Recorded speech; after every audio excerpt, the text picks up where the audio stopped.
주님 이름 받들어 기도드렸습니다. 아멘. 아멘. 이 시간 우리에게 주시는 말씀 보도록 하겠습니다. 창세기 3장 8절에서 13절까지 말씀입니다. 창세기 3장 8절에서 13절까지 말씀. 구약 성경 이쪽입니다. 창세기 3장 8절에서 13절까지 말씀. 저희 교회는 일어나서 합독하거든요. 다 일어나셔서 함께 성경이 또 개역개정 가지고 계시면 저희들 세번역 성경 쓰기 때문에 앞에 보시고 함께 읽으시면 되겠습니다. 네, 함께 읽도록 하겠습니다. 창세기 3장 8절에서 13절까지 말씀입니다. 시작. 그 남자와 그 아내는 날이 저물고 바람이 서늘할 때에 주 하나님이 동산을 거니시는 소리를 들었다. 남자와 그 아내는 주 하나님의 낯을 피하여서 동산 나무 사이에 숨었다. 주 하나님이 그 남자를 부르시며 물으셨다. 네가 어디에 있느냐? 그가 대답하였다. 하나님께서 동산을 거니시는 소리를 제가 들었습니다. 저는 벗은 몸인 것이 두려워서 숨었습니다. 하나님이 물으셨다. 네가 벗은 몸이라고 누가 알려주더냐? 내가 너더러 먹지 말라고 한 그 나무의 열매를 내가 먹었느냐? 그 남자는 핑계를 대었다. 하나님께서 저와 함께 살라고 짝지어 주신 여자, 그 여자가 그 나무의 열매를 저에게 주기에 제가 그것을 먹었습니다. 주 하나님이 그 여자에게 물으셨다. 너는 어쩌다가 이런 일을 저질렀느냐? 여자도 핑계를 대었다. 뱀이 죄를 떼어서 먹었습니다. 아멘. 예, 자리에 앉으시기 바랍니다.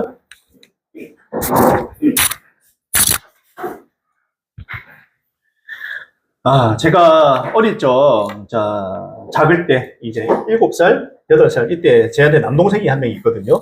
둘이서 집에 있었어요. 저희 어머니는 또 초등교사셨기 때문에 학교 갔다가 오면은 저희들이 뭐 유치원이나 뭐 학교 갔다 오면 둘이서 집을 지키고 집에 있었습니다. 또 그런 시간들이 좀 많았어요. 그래서 어느 날 또 어머니 뭐 집에 보면 루즈가 있잖아요. 그 루즈를 가지고 온 집에 이름하는 것이 떡칠을 돌아가면서 그렸어요. 집을 사방을 다 그렸습니다. 그 바로 얼마 전에 어머니가 이 벽지를 하셨거든요. 새로. 그 제가 다 끄었어요. 농도 끄고 TV도 끄고 벽지도 끄고 다 끄면서 이렇게 동생이랑 둘이 돌아다니면서 다 끄었어요. 그리고 어머니가 집에 돌아오셨죠. 시간이 되어서 이제 퇴근을 하고 집에 오셨는데요. 어떤 일이 벌어졌을까요? 대략 짐작이 되시나요? 지금은 좀 덜하겠지만 그때만 해도 이제 혼났어요. 어머니. 그때는 잘못하면 따끔하게 손바닥도 맞고 얻어맞기도 하고 그런 시절이었잖아요. 그래서 어머니한테 많이 혼난 그런 기억이 납니다. 대판 혼났어요. 그냥 야, 이놈들아 이래봐서 뭐 머스마 둘이니까 뭐 사생 볼 거 있습니까? 그냥 혼났습니다. 그리고 나서 제가 나이가 들어서도 그게 종종 생각이 나더라고요. 이게 안 잊혀지고 엄마 정말 속상했겠다. 그때는 몰랐는데 온 집안에 그렇게 그런 식으로 하니까 어땠을까. 또 얼마 안 된 벽지에다가 다 꺼놓고 이러니까 어머니 화가 많이 났겠다라는 생각이 들었습니다. 그 죄의 흔적, 제가 지은 죄들은 안 잊혀지고 기억이 나더라고요. 이게 전 잘못했구나. 내가 잘못했구나. 그런 기억이 나요. 어릴 때 그런 기억들도 나더라고요. 그러면서 커서는 그러면 제가 안 그래야지 하고 제가 제대로 된 죄로부터 벗어난 삶을 살고 있는가라고 물어볼 때 아니라는 거예요. 크면 큰 대로 또 어른이 되어서 또 짓는 죄가 또 있더라고요. 어릴 때는 어릴 대로 짓는 죄가 있고 크면 큰 대로 죄는 죄가 있고 나중에 나이가 들어서 노년이 되면 또 노년이 되어서 짓는 죄가 또 있겠죠. 죄로부터 벗어날 수 없구나. 그게 인생이구나라는 생각을 제가 하게 되었어요. 우리가 바르게 사는가, 믿음으로 사는가, 그런 거 상관없이 나도 모르게 짓는 죄들, 나도 모르게 거짓말을 하기도 하고, 사기 아닌 사기를 치기도 하고, 친구 사이, 남편 사이, 부부 사이, 뭐 다양한 관계적인 문제에서 터져 나오는 하나님 앞에 부끄러운 이런 일들이 우리 가운데 많이 일어나지 않습니까? 여러분, 다짐은 하지만 다시 안 그래야지. 어느 순간 또 그 죄를 짓고 돌아가 있는 나의 모습을 발견하게 되더라고요. 이거는 제가 목사지만 목사도 마찬가지라고 생각을 해요. 어느 순간 거룩한 척하고 아닌 척하지만 사실 속으로는 그렇지 않을 수도 있다는 사실을, 똑같은 죄인이고 똑같은 사람이다라는 걸 사실을 말씀드리고 싶습니다. 죄의 문제는 빈도수 차이지 천국 가는 과정에 늘 함께하는 그런 우리의 삶의 일부분이구나. 그렇다고 해서 제가 뭐 죄를 지어도 된다 이런 말씀은 아니에요. 그냥 내가 죄를 짓는 존재라는 사실을 인식해야 된다. 내가 그만큼 깨끗하고 나는 아무 죄 짓지 않는 아주 그런 깔끔한 존재라고 생각하는 것은 버리시기를 바랍니다. 신앙이 없는 사람들은 어떻습니까? 그냥 잘못했다 듣고 넘어가고 또 죄를 반복합니다. 특별히 세상의 도덕의 기준에 맞춰가지고 윤리적 기준에 맞춰서 내가 잘못했다고 인식을 하지 사실은 그것을 가지고 계속해서 되씹지는 않아요. 그냥 내가 죄를 지었구나, 잘못했다, 털어버리고 술 한잔 마시고 끝나요. 예, 잘못했다, 용서 빌고. 없으시나요? 그럼 우리는 어떻습니까? 세상은 도덕적 기준, 윤리적 기준에 맞춰 있지만 예수 믿는 크리스찬들은요, 그게 아닙니다. 훨씬 상회하는 하나님이라는 존재가 떡하니 버티고 있잖아요. 벗어날 수가 없어요. 하나님이 살아계신 동안에. 벗어날 수가 없습니다. 우리는 훨씬 높은 도덕적 기준 가운데 살고 있는 존재들이라는 거예요. 비신자들하고 달라요. 그래서 언제든 두렵고 떨리고 가끔 이런 얘기 듣습니다. 그래도 예수 믿는 사람들이 착하지. 그래도 예수 믿는 사람들이 바르게 살려고 하지라는 말들을 비신자들한테 얘기를 들을 때 어떤 생각이 드냐? 아이고 어쩔 수 없어요. 하나님이 떡하니 계신데 어쩌겠습니까? 속으로 제가 생각하거든요. 하나님 두려워서, 하나님 무서워서 안 하려고 하지. 그게 그런 생각이 저 안에 들더라고요. 아마 여러분들도 비슷한 생각이 있다고 생각합니다. 그렇습니다. 우리가 더 거룩해서 예배 드린다고 더 거룩한 존재인가? 그렇진 않아요. 그럼에도 불구하고 우리도 여전히 동일하게 죄 가운데 노출되어 있고 언제 또 그렇게 살지 모른다는 사실입니다. 그리고 주변에 오히려 비신자 중에서 더 착하고 더 선하게 사는 사람들도 많더라고요. 그래서 이렇구나. 누구도 여기서 벗어날 수 없다라는 생각을 제가 했습니다. 그럼 무슨 차이가 나냐? 안 믿는 사람들하고 우리하고 무슨 차이냐? 하나님이 계시다. 이게 하나의 차이일 수 있고요. 오늘 말씀 통해서 우리가 조금 더 무슨 차이가 있는가? 그리고 하나님 중심으로 이 죄가 흘러갈 때 어떤 모습들을 우리 가운데 띠고 인간이 죄를 지었을 때 어떤 모습, 어떤 반응을 하면서 살아가는가? 그리고 우리가 그것 통해서 하나님 앞에 결단까지 나아가는 시간 되었으면 좋겠습니다. 오늘 말씀 바로 앞에 단락을 보면요. 뱀이 깨어가지고 하와가 선악과를 먹고 아담에게 또 남편한테 주어서 남편도 먹게 하는 장면을 보게 됩니다. 그리고 눈이 밝아져가지고 부끄러움을 알고 이제 숨어버리는 장면이 바로 앞에 단락이 나오거든요. 숨었어요. 숲을 가운데 숨어서 하나님 지나가길 잠시 숨어서 기다리고 뭐 이런 모습을 보이고 있습니다. 그리고 오늘 말씀이 이어지고 있습니다. 우리가 죄 이전에 아담과 하와 모습을 다 기억을 하잖아요. 어떻습니까? 하나님과의 관계가 이보다 더 좋을 수 없는 관계였어요.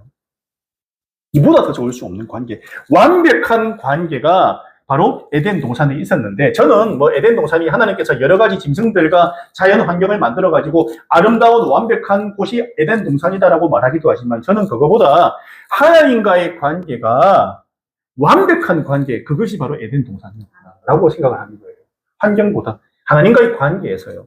그런데 오늘 선악과를 먹고 나서 죄를 짓고 나니까 어떻게 되었냐? 하나님과의 관계적인 문제가 발생하게 되었다.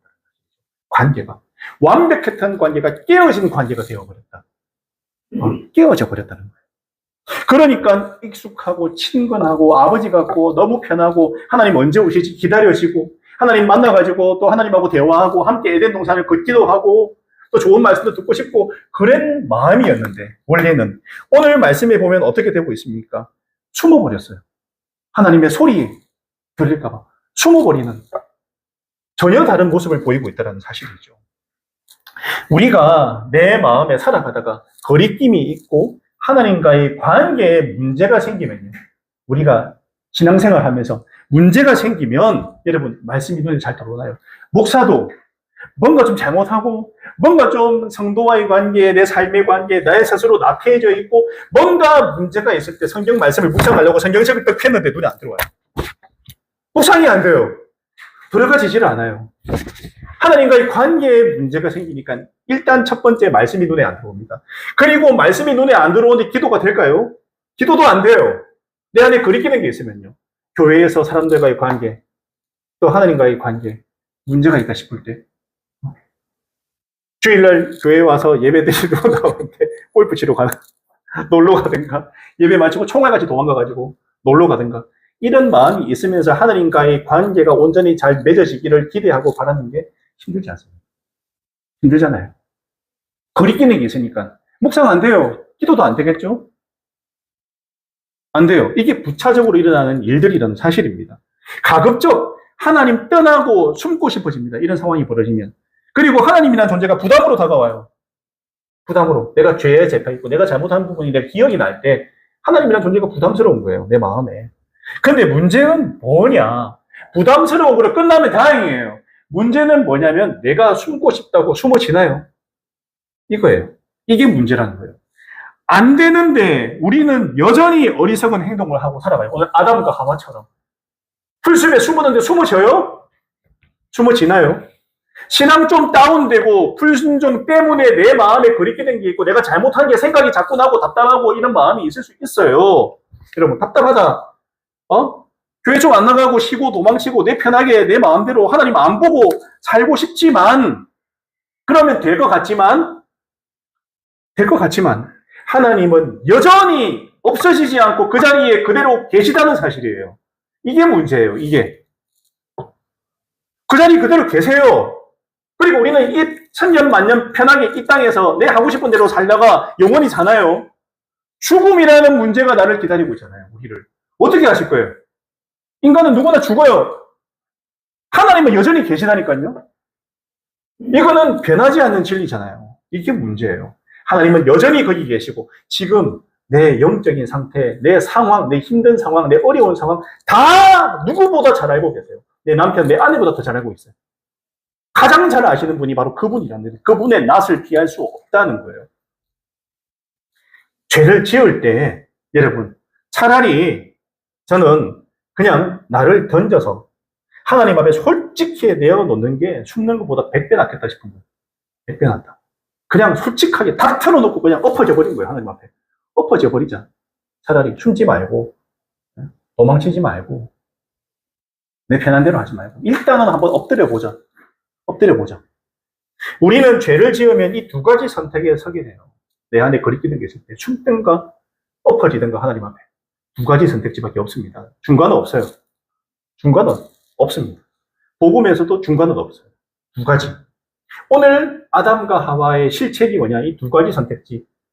따먹고 하나님 앞에 그냥 선악과 먹고 나서 그냥 엎어져 있어야 되는데 내가 미쳤다고 가슴 치고 막 그냥 하나님 앞에 오히려 달려갔으면 어떻게 됐을까? 나 궁금해요.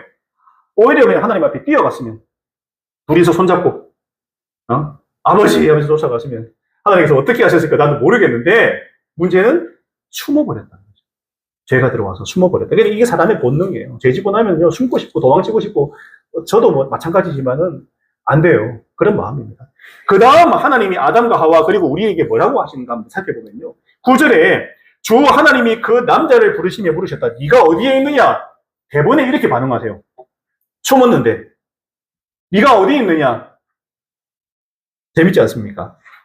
여러분 아담을 부르시는 하나님의 마음이 어땠을까 저는 한번 생각해 봐야 된잖아요. 네가 어디 있느냐라고 부르는 하나님의 마음요. 여러분 하나님 본인의 형상대로 분신처럼 여기면서 천하보다 귀하게 여기고 사랑한 아들인 아담이잖아요. 여러분 모든 자연 만물 다 지었는데 본인의 숨 불어넣어가지고 영적으로 지은 존재는 오직 사람밖에 없고 아담밖에 없고 아담의 갈빗대를 떼가지고 만든 존재 아담하고 동일한 존재인 하와를 볼 때 둘이 함께 모여있는 그 장면을 바라볼 때 하나님의 마음은 엄청나게 기쁘고 뿌듯하고 너무 사랑스러워 보이고 곧 아기가 처음 태어났을 때 아기를 봤을 때 저희의 마음과 비슷하지 않았을까?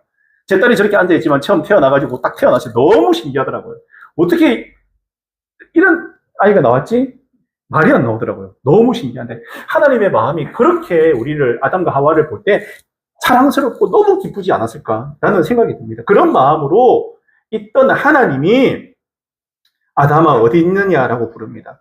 아담이 어디에 숨었는지 어디 있는지 몰라서 물어봤을까요? 아담이 어디 있느냐? 몰라서 물어보지 않았어요. 어디에서 뭐하고 어떤 마음으로 어떤 상태로 지금 아담이 숨어 있는가 누구보다 잘 아시잖아요. 그래서 아담을 향한 슬프고 안타까운 마음을 담아서 부르는 거죠. 아담이 어디 있냐? 네, 아담은 어디 있어? 어디 있어 내 새끼야? 어디 있어? 이 부분 읽다가 제가 한참 멍하니 좀 앉아 있었어요. 왜요? 제가 하나님 떠나고 딴짓하고 아무것도 모르고 청년 때 예배드리라면 도망치던 것도 생각이 나고요. 부모님 말씀 안 듣고 뺑실거리고 함께하기 싫고 기도하라는데 기도하지 않고 제가 잘못한 부분들이 생각나면서 어떤 생각이 드느냐. 천방지축처럼 행동할 때 그때도 하나님은 상의가 어디 있느냐라고 나를 부르셨구나. 그 생각이 드니까 제가 또 울이 나더라고요. 앉아서. 내가 그런 모습 가운데서도 하나님께서는 나를 상의가 어디 있냐. 아담아 어디 있느냐. 죄를 짓고 숨어있는 아담에게 아담이 상의가 어디 있느냐. 너 어디서 뭐 하고 있어. 진짜 사랑하는 마음으로 부르셨구나라는 생각이 드니까 제가 참 마음이 무너지더라고요. 하나님께서 지금 우리들도 똑같이 이 마음으로 부르세요. 우리가 어떤 상황에 있든 아무개야 어디 있어? 물으십니다. 믿으십니까? 하나님은 아담은 하나님의 이 부름에 나서지를 못했잖아요. 나서지를 못했어요. 아담 안에 죄를 지었다는 죄성이 들어와 버리니까 하나님 앞에 나서지 못하고 숨는 쪽을 선택해버리게 되었다는 거예요. 숨는 쪽을 선택해버렸다는 거예요. 10절에 하나님께서 동산을 거니시는 소리를 제가 들었습니다. 저는 벗은 몸인 것이 두려워서 숨었습니다라고 이렇게 이야기를 하고 있습니다. 벗은 몸이 두려워서 숨었다. 죄 지었을 때 여러분들 하나님 음성 들으시나요? 은혜 충만하고 수련회하고 뭐 좋은 강사님 와서 좋은 말씀 들었을 때 하나님 음성 들었다고 할 때도 있지만 죄 지었을 때 듣습니까? 잘못했을 때, 숨고 싶을 때 하나님 음성 들으세요? 여러분 10절을 통해 알 수 있는 것은 하나님께서는요 죄 때문에 내 모습이 이렇든지 저렇든지 내가 곁에 있다는 것을 어떤 방법으로든 알려주세요. 부르세요. 죄 지은 아담에게 찾아와서 아담아 어디 있느냐 물어봐요. 어떻게 보면요 내가 은혜 받고 은혜 충만할 때보다 오히려 이때 하나님의 음성 듣기가 더 강력하게 나에게 다가올 수 있다 생각해요. 내가 추렁이에 빠져 있을 때, 어려운 가운데 있을 때, 낙심에 있을 때, 답답할 때, 좌우를 돌아보다 앞으로 나갈 길이 보이지 않을 때 오히려 하나님의 음성이 더 잘 들릴 수 있는 기회일 수 있겠다. 오히려. 저는 가끔 은하자매랑 싸우거나 부부싸움 하고 나면 성경 잘 안 봐지거든요. 답답하거든요. 그럴 때 꼭 이렇게 하나님께서 말해주는 건데, 내 이웃을 내 몸과 같이 사랑하고, 내 아내를 내 몸과 같이 사랑하는, 이 뚝 들리면, 그러니까 저희 집사람한테 카톡을 주거든요. 미안해. 운전하다가, 싸우고 나서 또 운전하고 오면 마음이 진짜 너무 답답한데, 그 마음마저도 하나님이 주신 음성이라는 생각이 들더라고요. 제가, 항상 연락해서 미안하다고 말하고, 오늘 좀 풀어야 되겠다. 이걸 주세요. 항상. 그냥 끝까지 싸워야지 이 마음은 안 주시고 너무 다행히 끝까지 한번 해보자. 끝까지 가자. 끝장 보자. 이런 마음을 안 주시더라고요. 너무 감사한 게 근데 그 마음도 빨리 가서 화해해. 한번 내가 돌아오면 미안해. 문자 보내고 제가 하면 감사한 건도 저 아내가 또 잘 받아주거든요. 그나마 다행스러운 게. 그래서 저는 그나마 참 감사하다. 그래서 미안해라고 이야기하고 또 막 풀고 나면은 또 다시 그러고 나서 또 하나님의 또 음성이 또 생각이 나더라고요. 또 뭐 감사합니다 하나님. 이런 기도까지 나오더라고요. 감사합니다. 또 그러니까 관계가 다시 물론 안으로 속으로는 안 그럴 수도 있지만 아무튼 담아두고 있을 수 있지만 이렇게라도 풀리게 해주시니 감사합니다. 이런 생각이 좀 났어요. 또 게을러 가지고 내가 뒹굴거리고 있을 때 성경 봐야 돼 성경 보지 않고 기도도 안 하고 뭐 뒹굴거리거나 아니면 나가서 뭐 복음 전하고 이렇게 누구 만나라 했는데 그냥 좀 쉬면 안 될까요? 이러고 있을 때는 꼭 이렇게 마음에 부담감을 주세요. 부담감. 네, 내가 좀 다운돼 있을 때는 계속 그렇게 있으면 안 돼! 라는 음성을 꼭 주세요. 꼭. 낙심해 있을 때. 꼭 주세요. 이게 진짜 이 자체가 제 은혜지 않을까. 내가 편안하고 잘 될 때는 당연히 잘 되고 있으니까 뭐 아이고 이러고 있는데, 오히려 그럴 때 힘을 주시고, 기운을 주시더라고요. 그래서 참 너무 감사하다라는 생각이 들었습니다. 어떤 상황에서든 하나님이 곁에 계시고 나의 삶의 주인임을 고백하는 게 정말 중요하다 싶어요. 그래. 하나님이 옆에 계시는구나. 내가 좋을 때나 슬플 때나 싫을 때나 어떤 상황 가운데 옆에서 나를 지켜보고 계시는구나. 부담될 수도 있지만 그게 오히려 나를 살리는 길이라는 사실이죠. 아담이 이전에 몰랐던 죄짓고 찾아오는 두려움을 느끼게 됩니다. 그리고 하나님이 아담에게 전곡을 찔러요. 하나님은 불러서 얘기 안 해요. 어줍지 않게 얘기 안 합니다. 전곡을 찔러요. 전곡을. 그래서 11절에 뭐라고 하냐. 이르시되 누가 너희의 벗은 것을 네게 알랐느냐. 내가 네게 먹지 말라고 명한 그 나무 열매를 네가 먹었느냐. 미치고 발작 뛰노릇이죠. 어떡해요. 이거 들었을 때 사실은 아담 입장에서는 저 큰일 났다. 하나님 이거 옆으로 빼고 돌려서 말하고 없네요. 바로 전곡으로 이야기해요. 잘못에 대해서 이야기를 합니다. 하나님은 내가 지은 죄 누구보다 정확하게 알고 계세요. 누구보다. 예, 누구보다. 이게 두렵고 떨리는 거예요. 두렵고 떨리는 부분입니다. 우리가 삶 가운데 죄를 지으면 우리 마음에 하나님의 음성을 듣잖아요. 그리고 지은 죄는 생각나게 하고 불편한 마음이 들어서 우리를 숨게 자꾸 동굴에 들어가게 만든다 이런 말 많이 하는데 동굴에 들어가게 만들 수 있어요. 우리로 하여금. 그냥 내가 좀 편하게 있고 싶은 이런 마음들. 근데 그게 결코 편하지는 않거든요. 노력한다고. 아담은 10절에서 벗었기 때문에 두려워서 숨었다고 벗은 게 두렵다고 이야기했어요. 앞절에서. 벗은 게 두렵다. 근데 그가 숨은 것은 벗은 게 문제가 아니라 하나님이 두려워서 숨었잖아요. 두려워서 숨었잖아요. 예. 이게 앞뒤가 약간 잘못됐어요. 선악과 먹기 이전에는 벗은 게 두렵다는 마음이 전혀 벗은 게 두렵지 않았잖아요. 아담과 하와 빨가벗고 잘 돌아다녔잖아요. 그게 잘못된 거라고 전혀 생각하지 않았어요. 그게 하나님 앞에서 온전하게 나의 모든 것을 드러내서 하나님께 보여줄 수 있는 표현이잖아요.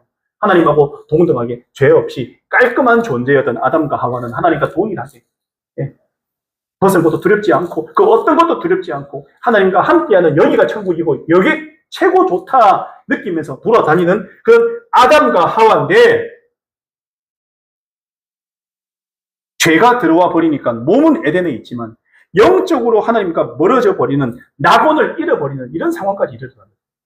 예. 이런 상황이 되어버렸어요. 하나님과의 관계가 끊어지고 멀어져 버리면요. 내 삶 자체가 어디로 갈지 몰라서 두렵고 떨리는 삶이 되어버립니다. 예. 관계가 끊어져요. 하나님이 내 인생의 주인이 아니라 내가 주인 되어서 한치 앞도 모르는 불완전한 삶을 살게 되더라. 우리가 탕자 비유 나오잖아요. 예수님께서 굳이 탕자 비유를 왜 하셨을까요? 아버지 떠나고 하나님 떠나면은 가서 고생만 죽탕 하는 거야. 그런데 돌아오면 받아줄게. 떠나서 너 인생, 너의 주인이라 생각하고 내가 모든 것을 결정하고 내 마음대로, 내 편한 대로 내가 돈 많이 벌고 내가 살려고 한 번은 몸부림쳐봐. 어느 순간은 깨닫게 될 거야. 솔로몬처럼 인생이 허무하고 또 허무하다. 마지막에 인생이 평생 청춘인 줄 알았더만 나이가 들고 늙어가는구나. 하나님께로 갈 수밖에 없는 게 인생이구나. 그래서 허무하고 본인이 지은 죄가 생각나고 하나님 앞에 바로 살지 못했던 것, 내가 순간순간 불순종하고 이방신들 섬기고 여러 부처들을 두고 살았던 게 그 당시 그 순간에는 만족이고 즐겁고 좋았을지 모르겠지만 나이가 들면서 이거 아니구나. 내가 인생 헛살았구나. 깨닫게 되더라는 사실이에요. 여러분. 자신이 하나님 앞에 떳떳하지 못하니 이 죄의 흐름이 어떻게 이어지는가 보시죠. 내가 하나님 앞에 떳떳하지 못할 때 죄의 흐름이 어떻게 이어지냐. 12절에 아담이 이르되 하나님이 주셔서 나와 함께 있게 하신 그 여자, 그가 그 나무 열매를 내게 주므로 내가 먹었나이다 라고 이야기하고 있습니다. 아담이 하와를 처음 만나고 한 고백이 우리가 기억을 합니다. 2장 23절 제가 읽어드릴게요. 그때에 그 남자가 말하였다. 이제야 나타났구나 이 사람. 뼈도 나의 뼈, 살도 나의 살. 남자에게서 나왔으니 여자라고 부를 것이다. 이 세번역성 용어를 보면 더 자세하게 나와 있는데요. 아주 이제야 나타났구나. 리얼하죠. 소개팅 나갔다가 완전한 이상형에 가까운 여자를 만났을 때는 할 수 있는 최상의 표현이에요. 와, 끝났다. 무조건 잡아서 결혼해야겠다. 이런 마음 아니었을까요? 이야, 세상에. 이렇게 천사같이 예쁜 여자를 내가 소개팅에서 만났네. 어떻게 이런 자매가 나왔지? 무조건 잡아야겠다. 무조건. 결혼해야겠다. 그런, 이런 마음이 들지 않았겠어요. 아담이 봤을 때. 제가 또 생각해보니까 하와를 제가 직접 보지는 못했잖아요. 누구도 안 못 봤잖아요. 근데 하나님께서 특별히 내면과 외면에 신경 써서 만들었을 거야. 아담의 뼈를 처음 여서 만들었는데 보통 인물로 만들었을 거야. 제가 생각해보니까, 일단은 아담 눈에 들어야 되잖아요. 아담도 여자를 잘 모르지만은 일단은 봤을 때 너무 좋아야 되니까 보통 인물로 만든 게 아니겠다. 엄청 이쁘게 만들었겠다는 생각이 들었습니다. 그래서 아담이 이 하와를 봤을 때 이런 고백을 하게 되었다는 거예요. 그런데 이렇게까지 하와를 극찬한 아담이 어떤 반응을 하고 있습니까, 지금? 바로 앞에서 하와에 대해서 이런 반응을 보였는데 죄가 들어와서 영적인 오염을 겪기 전에 이렇게 극찬을 했어요. 하와에게. 최고의 극찬이 되는데 자신이 범한 죄의 모든 부분을 하와에게 뒤집어 씌우고 있는 장면을 보게 되잖아요. 다 뒤집어 씌우는데 여자 때문에 그렇다고, 여자 때문에 그렇다고 이렇게 말을 하고 있는 모습을 보이고 있지 않습니까? 선악과를 주어서 뱀처럼 유혹을 한 건 하와가 맞아요. 남편에게. 사과를 준 건 맞지만 유혹에 반응을 한 건 본인이 선택한 거잖아요. 나 안 먹어. 나는 그래도 하나님의 계명을 지켜야지. 당신 혼자 먹어. 나는 안 먹어. 이렇게 나오는 게 맞고 본인의 잘못인데 본인은 쏙 빼고 하와 탓으로 돌리고 있는 바로 이 장면을 보게 됩니다. 여러분 우리가 죄를 지으면 제일 먼저 하는 게 뭘까요? 하나님 앞에 핑계됩니다. 핑계.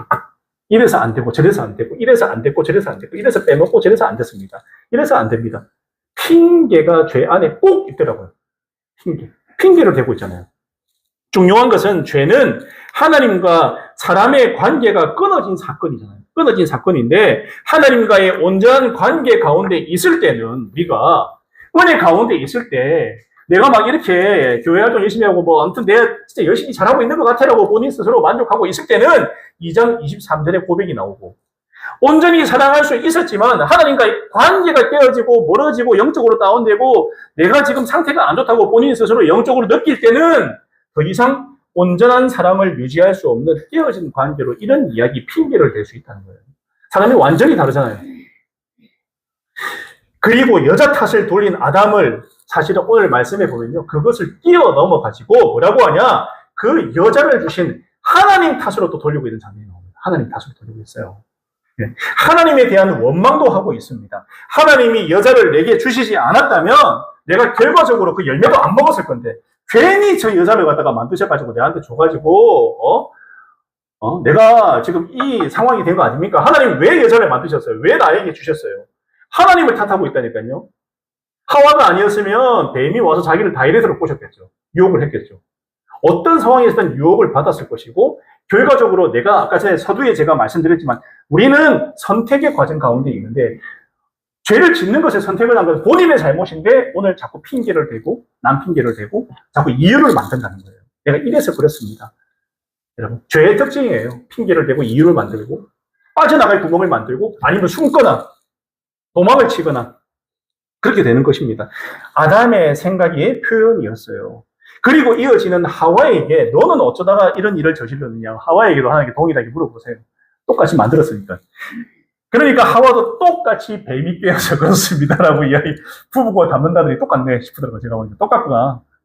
둘 중에 하나는 정신 차렸는데 둘 다 정신 못 차렸네. 둘 다 똑같네. 그런 생각이 들었습니다. 아담과 똑같죠. 죄의 영향력은 어마어마한데 가장 중요한 것은 관계를 깨뜨리고 부순다라는 거예요. 죄가 들어와서.